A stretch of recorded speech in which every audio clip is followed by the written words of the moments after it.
नमस्कार मित्रों, आपका पुनः स्वागत हमारे YouTube चैनल पर, जिस पर हम अनेक विषयों को लेकर के आपके समक्ष प्रस्तुत हो रहे हैं और इस पर बड़े उत्साहवर्धक प्रतिक्रिया आ रही है।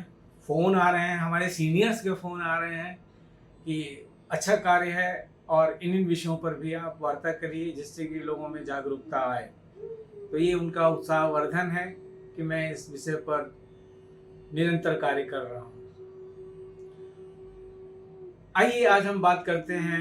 आपके दिमाग में बहुत सारी चीज़ें चल रही होंगी, आम जनता के भी दिमाग में बहुत सारी चीज़ें चल रही होंगी, आयुर्वेदिक चिकित्सकों के भी दिमाग में बात जरूर होगी कि इंश्योरेंस का स्टेटस क्या है।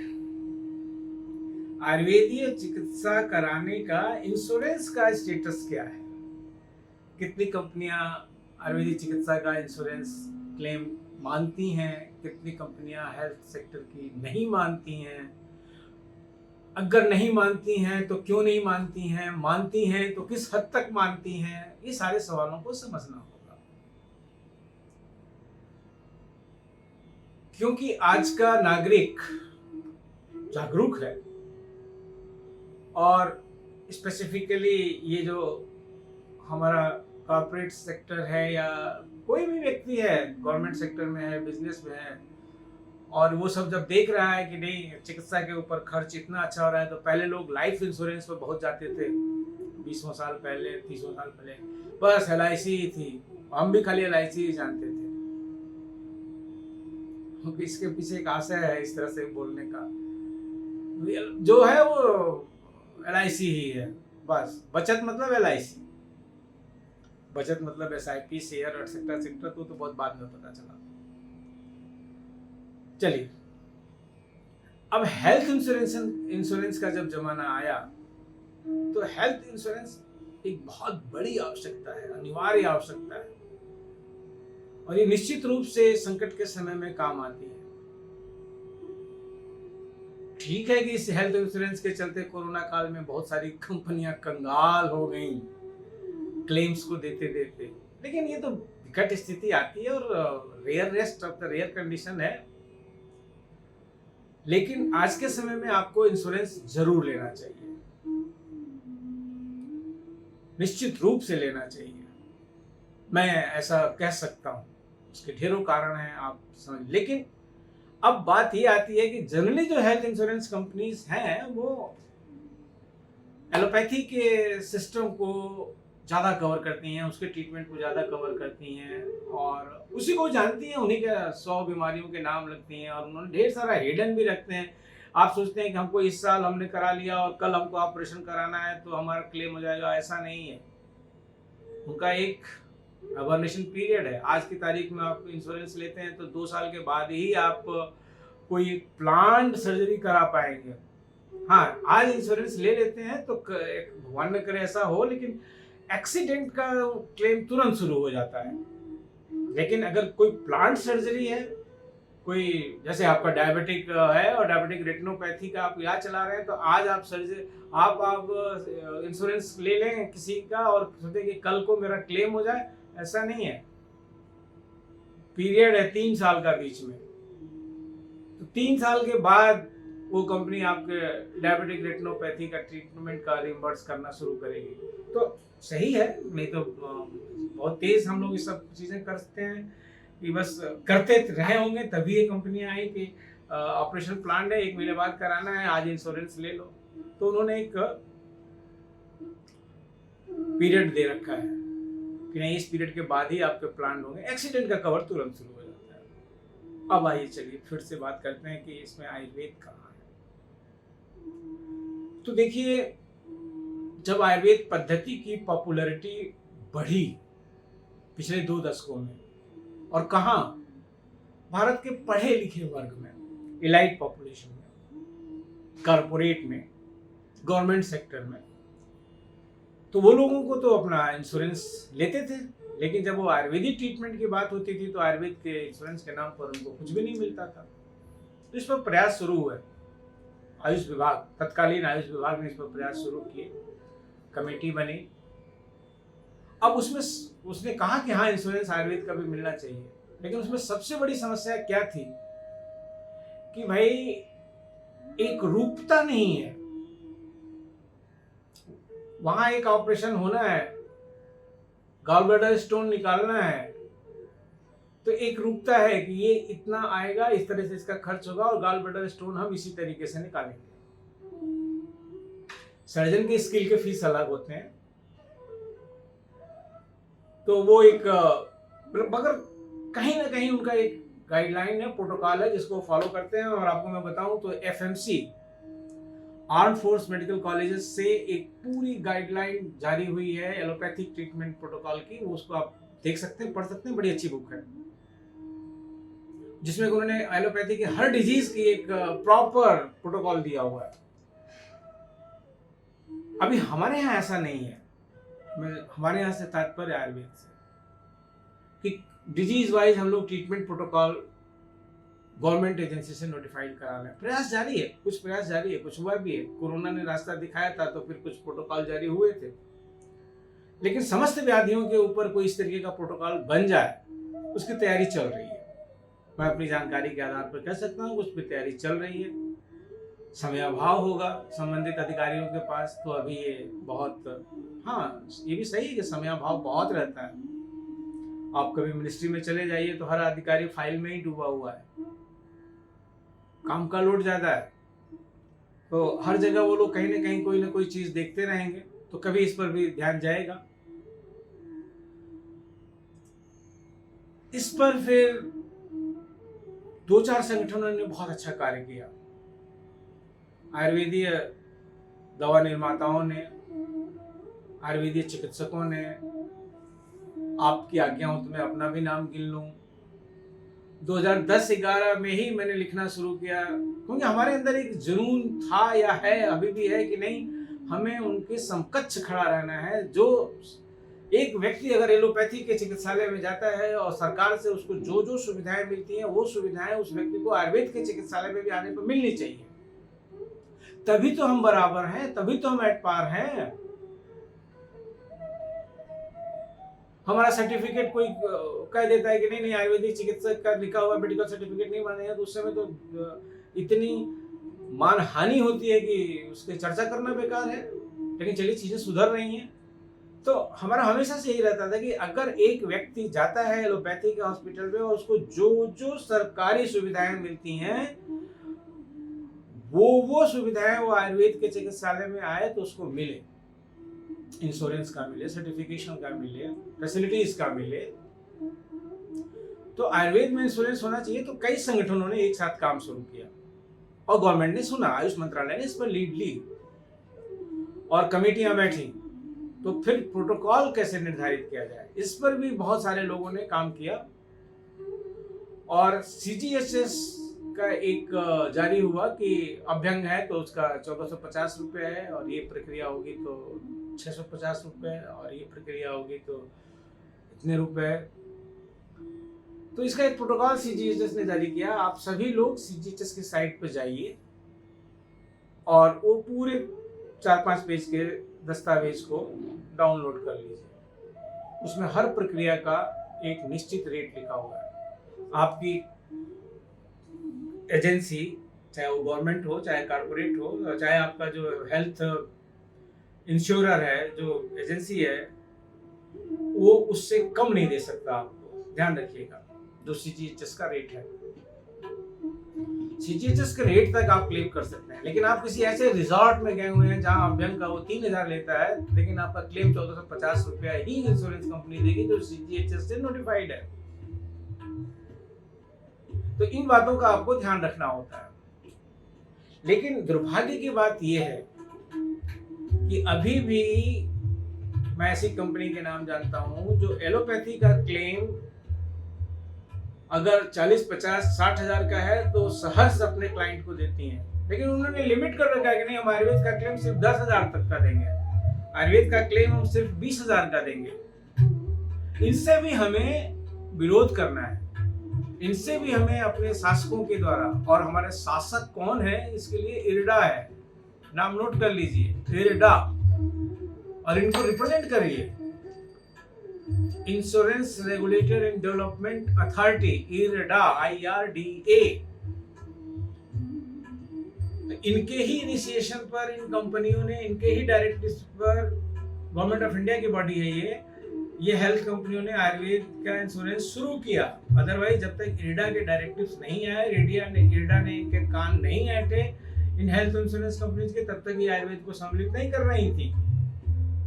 इरडा का दबाव पड़ा तो इन्होंने लिया। उसी इरडा को अब एक दूसरी हम लोगों को रिप्रेजेंटेशन करनी है कि ये जो लिमिटेशन इन्होंने कर रखी है 10,000 रुपए की, 25,000 रुपए की, उसको हटाए। जैसा ये फुल क्लेम एलोपैथी की चिकित्सा पर देते हैं, वैसा ही फुल क्लेम ये आयुर्वेदिक चिकित्सा पर दें। ये अभी बाकी है, ये मूवमेंट करना होगा हम सभी को। और दूसरी बात यहाँ पर आती है, उस पर भी आप सचेत रहिए कि आप किसी भी अस्पताल में जाकर के इलाज करा लें और आपका रिइंबर्समेंट आपका कॉर्पोरेट चाहे गवर्नमेंट कर देगा, ऐसा नहीं है। फिर से ध्यान से समझिए, ऐसा नहीं है। इंश्योरेंस कंपनी उसी क्लेम को रिइंबर्स करती हैं जो हॉस्पिटल नाब एक्रीडेटेड हो, national accreditation board of the hospital. बड़ी खुशी की बात है कि पिछले 3-4 वर्षों में ढेरों आयुर्वेद चिकित्सालयों ने, गवर्नमेंट के हों चाहे प्राइवेट के हों, उन्होंने नाब एक्रीडिटेशन ले रखा है। गवर्नमेंट में मैं कहूँ तो all India institute of Ayurveda, new Delhi, NID, Jaipur, Jamnagar, इनके पास नाब एक्रीडिटेशन है। प्राइवेट में जाइए तो आपके पास त्रिशूर में, SDM हासन में, KLA में, इनके पास नाब एक्रीडिटेशन है। और बहुत से प्राइवेट चिकित्सक हैं, उनके पास नाब एक्रीडिटेशन है। तो इंश्योरेंस अगर आपको लेना है तो उस अस्पताल में चिकित्सा कराइए, पहले भी देख लीजिए कि वो नाब एक्रीडिटेड है कि नहीं। अच्छा, नाब एक्रीडिटेड भी कुछ जगहों पर रिलैक्स है, कुछ कंपनियों ने रिलैक्स कर रखे हैं। तो उस कंपनी का आप पूरा प्रोटोकॉल देख लीजिए कि उन्होंने किस किस हॉस्पिटल को किस किस शहर में मान्यता दी है कि आप अगर वहां चिकित्सा कराते हैं तो आपको वो रिइंबर्स करेंगे। अभी 5-6 दिन पहले की बात है, गवर्नमेंट ऑफ इंडिया ने नोटिफाई किया कि CGHS के क्लेम इन 8 अस्पतालों में आयुर्वेद के कराने पर आपको रिइंबर्स होगा। और वो भारत के भिन्न भिन्न शहरों से हैं, दिल्ली से लेकर पुणे तक के और त्रिवेंद्रम तक के। अभी 1 हफ्ता पहले ही आया है। तो इसके प्रति आप जागरूक रहिए, साइट्स पर जाइए, DOPT की साइट पर जाइए, मिनिस्ट्री ऑफ आयुष की साइट पर नहीं, department of personal and training की साइट पर जाइए। वहां ये सब जियो निकलते हैं कि हाँ किन किन अस्पतालों में आप इलाज कराएंगे तो कहाँ कहाँ कितना कितना आपको ट्रीटमेंट मिलेगा, जो सेंट्रल गवर्नमेंट के कर्मचारी हैं। तो DOPT ने अभी इसको नोटिफाई किया है, क्योंकि कर्मचारियों से संबंधित इश्यूज ये लोग निकालते हैं। और फिर ये आपको हर जगह CGHS के में भी आ जाएंगे, मिनिस्ट्री ऑफ हेल्थ में भी आ जाएंगे। मतलब नोडल एजेंसी वो है, लेकिन आपको मिनिस्ट्री ऑफ हेल्थ और मिनिस्ट्री ऑफ आयुष की वेबसाइट पर भी ऐसे इंफॉर्मेशंस मिलती हैं। तो पिछले हफ्ते ही 8 हॉस्पिटल्स आयुर्वेद के और एक्रीडिटेड हुए हैं CGHS के पैनल में। नाम से मत समझिए, दोनों 2 चीजें हैं। CGHS ने उनको इम्पैनल कर दिया है कि अगर उसका कर्मचारी, भारत सरकार का कर्मचारी, उन 8 आयुर्वेदिक चिकित्सालयों में अपनी कोई चिकित्सा कराता है तो वो उसको रिइंबर्स करेंगे और CGHS के रेट पर करेंगे जो नोटिफाइड है। तो इन बारीकियों को समझिए, जनता को भी बताइए। आपके पास जो मरीज आता है उसको उत्साहित करिए कि भाई तुम्हारा ट्रीटमेंट में इतना पैसा लगेगा, लेकिन तुम इसका इंश्योरेंस करा लो तो तुम्हारा पैसा इससे बच जाएगा। और मेरी क्लिनिक नाब एक्रीडिटेड है या मेरी क्लिनिक सेंट्रल गवर्नमेंट ने रिकॉग्नाइज की हुई है। तो इस तरीके से हम लोग जब मिलके एक काम करेंगे तो आयुर्वेद के स्तर को बहुत ऊंचा हम लोग उठा सकते हैं। बहुत सारे लोग तो इसलिए नहीं ट्रीटमेंट कराने आते कि यहाँ पर हमारा इंश्योरेंस नहीं है, हमारा क्लेम नहीं होगा। तो बहुत बड़ी बड़ी कंपनियां हैं हेल्थ की, मैं नाम लेने से अक्सर डरता हूँ, नहीं भागता नहीं, डरता नहीं, लेकिन फिर ये होता है ना कि अब किसी का प्रमोशन क्यों करना। मैंने एक देखा था, एक शो देखा था जिसमें कि कुछ स्टार आए थे और उनको पीने के लिए बॉटल्स पानी की रखी गई थी, तो वो बिस्लेरी की थी। और उन स्टार्स ने, वो इतने जागरूक होते हैं, वो बिस्लेरी की बोतल्स को ऐसे पलट दिया कि नहीं, हम बिस्लेरी का प्रचार नहीं करेंगे कि हम हमारे सामने बिस्लेरी की बोतल जा रही है, पब्लिक को ये नहीं देखना चाहिए, पलट के नीचे रख दिया। तो मैं भी वही सोचता हूँ कि मैं किसी का प्रचार करूं, किसी का नाम लूं और पता चले कि उसकी वास्तविकता कुछ अलग है, वो ऐसा कर नहीं रहे हैं, तो दिक्कत होगी। तो ये जिम्मेदारी अब आपकी है। आप अपनी हेल्थ इंश्योरेंस एजेंसी को जब आप सेलेक्ट कर रहे हो, स्टार हेल्थ की लेंगे कि आईसीआईसीआई की लेंगे कि किसी एचडीएफसी की लेंगे, बहुत सारे लोग काम कर रहे हैं, वो आयुर्वेद को कितना देते हैं नहीं मानते हैं। मेरी जानकारी में तो स्टार हेल्थ आयुर्वेद का इंश्योरेंस को क्लेम को मानती नहीं है, जबकि वो भारत की सबसे बड़ी कंपनी है। एसबीआई लाइफ इंश्योरेंस जो हेल्थ इंश्योरेंस है, उन्होंने आयुर्वेद को मानना शुरू किया है, लेकिन स्टार हेल्थ जो सबसे बड़ी कंपनी है, वो आयुर्वेद को क्यों नहीं मानेगी? क्या इसके लिए हम लोगों को पीआईएल करना पड़ेगा सुप्रीम कोर्ट में? तो आप सब लोग इस बात को जागरूक होइए और देखिए कि इंश्योरेंस कंपनीज रिमबर्स करें और सीजीएचएस रेट पर करें। सीजीएचएस रेट भी समय समय पर मॉडिफाइड होते रहें, और एक चिकित्सा का प्रोटोकॉल जब हम लोगों का बन जाएगा तो हम लोगों को इंश्योरेंस क्लेम करने में बहुत आसानी होगी। और इंश्योरेंस आयुर्वेद में प्रारंभिक मतलब आज तो 10 साल हो गए, धीरे धीरे हम लोगों ने काफी प्रगति की है और इंश्योरेंस चल रहा है। तो हमें इस इंश्योरेंस को और मजबूती से करना है और मजबूती से सारी सेवाओं को बढ़ाना है, और उसके लिए हमें अपने स्तर को बढ़ाना होगा कि इंटरनेशनल हेल्थ इंश्योरेंस कंपनियां भी जब इंटरनेशनल टूरिस्ट आते हैं भारत में, और जब उनका, आप जानते हैं, आप जब भी गए होंगे बाहर तो आपको एक इंश्योरेंस कराना पड़ता है ना, तो वो जब इंश्योरेंस कराएं तो हमारी ये क्षमता हो, ये मेरी ड्रीम है, या से निवेदन है कि इसको हम सब लोग मिलकर पूरा करें कि जब कोई भी अब्रॉड सिटीजन इंडिया आए और उसका जो इंटरनेशनल क्लेम कोई भी कंपनी बाहर की दे रही हो या अंदर की दे रही हो, उसमें आयुष आयुर्वेद शामिल हो, उसमें आयुर्वेद शामिल हो। इंटरनेशनल वीसा में जब इंटरनेशनल हेल्थ इंश्योरेंस आप लेते हैं तो वहाँ आयुर्वेद शामिल हो।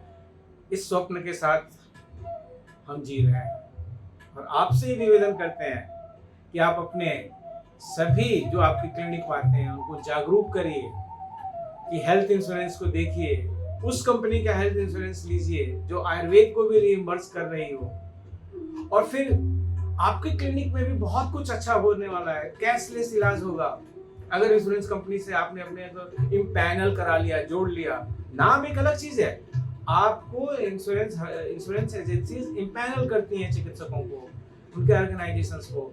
आप अपनी फैसिलिटीज के आधार पर उस इंश्योरेंस एजेंसी ने आया, देखा और आपको इम्पैनल कर लिया। आपके यहाँ जो मरीज आएगा उसका कैशलेस होगा, आपको सारा रिइंबर्समेंट कंपनी करेगी। तो ये मानव स्वभाव है कि एक जब सुविधाएं मिल जाए और पैसा ना देना पड़े तो बड़ा खुश होता है। This is the human nature. तो आप लिखेंगे कि आप हमारी क्लिनिक में आइए और कैशलेस इलाज कराइए। थर्ड पार्टी सिस्टम काउंटर हो गया है बहुत सारे अस्पतालों में।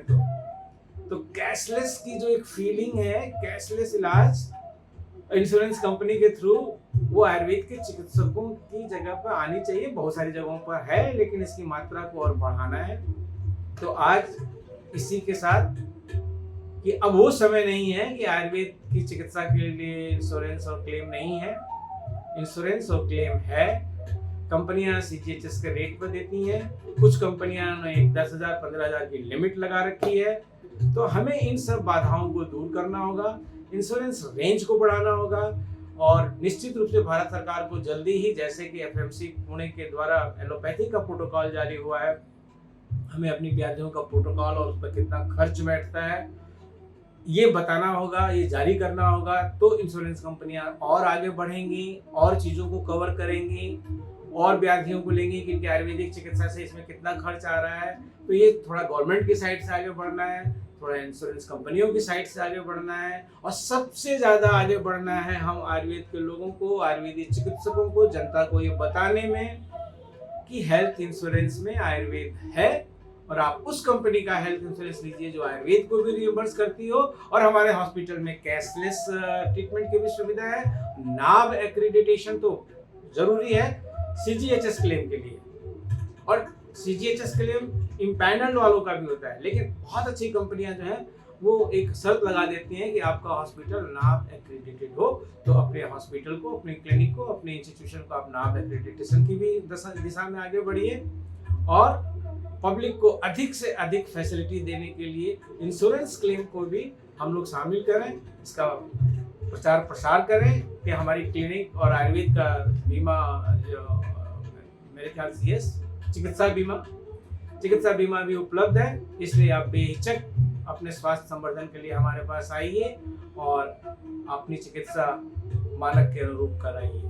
धन्यवाद मित्रों, इंश्योरेंस के लिए भी हमें काम करना होगा, फिर से आग्रह कर रहा हूँ। इसी के साथ पुनः साधुवाद, आभार, अभिनंदन, फिर किसी इशू के साथ मिलते हैं। नमस्कार।